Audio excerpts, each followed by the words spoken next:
So hi everyone, মা আজকে নাড়ু বানিয়েছিল, তো সেই রেসিপি আজকে তোমাদের সাথে আমি শেয়ার করছি। এখানে মা দুটো নারকেল কুড়িয়ে নিয়েছে। তো তার মধ্যে এবার নারকেলের যে একটা মালা, সেই মালার এক মালা চিনি এখানে দিয়ে দেবে।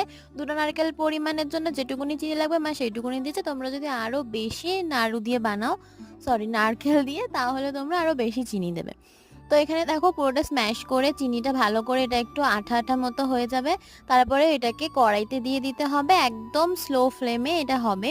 তো এখানে দেখো এখানে দিয়ে দিয়েছে, এরকম ব্রাউন ব্রাউন হয়ে আসবে। এরকমভাবেই নিচে একদম মিডিয়াম ফ্লেমে একটুখানি দিয়ে তারপর এরকম নাড়িয়ে নিতে হবে বারবার, যাতে নিচে লেগে না যায়। তারপরে একদম ব্রাউনিশ হয়ে আসলে তারপরে নামিয়ে নিতে হবে। দেখো মা এখানে নামিয়ে নিয়েছে, তারপরে মা এখানে গোল গোল করে গড়ে নিয়েছে। আর এখানে নাড়ুটা তো খেতে খুবই সুন্দর হয়েছিল। তো তোমরা অবশ্যই এটা ট্রাই করো। আর নতুন নতুন রেসিপির জন্য আমার চ্যানেলটাকে সাবস্ক্রাইব করে রেখো, আরও ছোটো ছোটো মিনি ব্লগের জন্য সাবস্ক্রাইব করে রেখো। তো দেখা হচ্ছে নতুন একটা ব্লগে। বাই।